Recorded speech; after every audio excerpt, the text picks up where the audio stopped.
बार ऐसे ही गिरोगी मेरे सामने मुंह के बल। वैसे ना मुझे ये सोच कर ना बहुत ही तरस आ रहा है कि तुम अपने ये छोटे मोटे रोज के काम कैसे करोगी। तुम्हारी डेली लाइफ तो एक जंग बनने वाली है, फिर तुम मुझसे कैसे लड़ाई करोगी। So sad.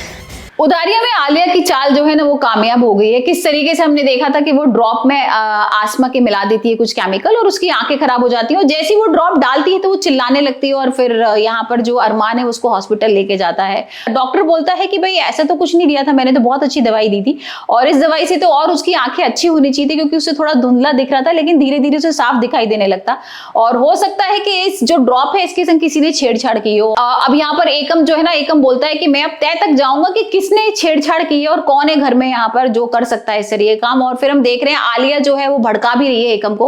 वो कह रही है आपको पता नहीं है किस तरीके से यहाँ पर बिहेव करते हैं आसमा के साथ। तो आलिया को लग रहा है ना मेरी चोरी ना पकड़ी जाए, तो भाई वो एकम को ही भड़का रही है कि आसमा के संग अच्छी तरह बिहेव नहीं करते हैं यहाँ पर घर वाले, तो हो सकता है किसी ने घर में ही किया हो। तरस तो मुझे तुम पे आ रहा है। मुझे पहले तो शक था पर अब मुझे यकीन हो गया कि मेरी ये हालत तुमने की है। ये सब कुछ तुमने किया मेरे साथ। हाँ किया। तो क्या करोगे तुम? डैडी से मेरी शिकायत करोगी? नहीं नहीं नहीं नहीं, या फिर तुम डैडी जी को जाके बता दोगी या फिर मेरे प्यारे अरमान को जाके बताओगी? तो जाओ ना, जाके सबको बता दो। अरे उठो आसमा, जाओ। लेकिन एक बात याद रखना, आजकल ना तुम्हारी बातों पे कोई खास भरोसा करता नहीं है क्योंकि तुमने जब से बात बात पे मेरा नाम लेना शुरू कर दिया है ना, सबको ये लगता है कि तुम्हें मुझसे प्रॉब्लम है।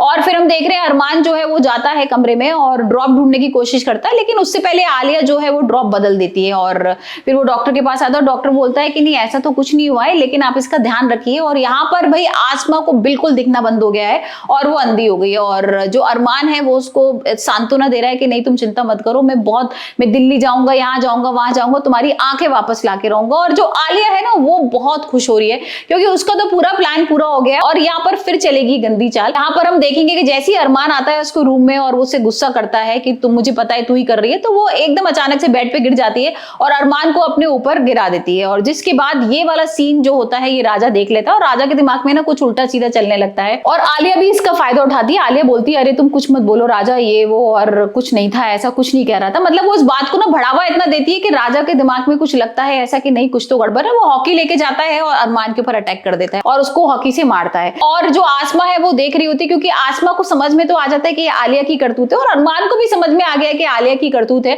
तो अब देखेंगे किस तरीके से यहाँ पर आसमा और अरमान जो है वो कैसे निकलेंगे आलिया के इस प्लान से और उसको किस तरीके से निकालेंगे घर से बाहर।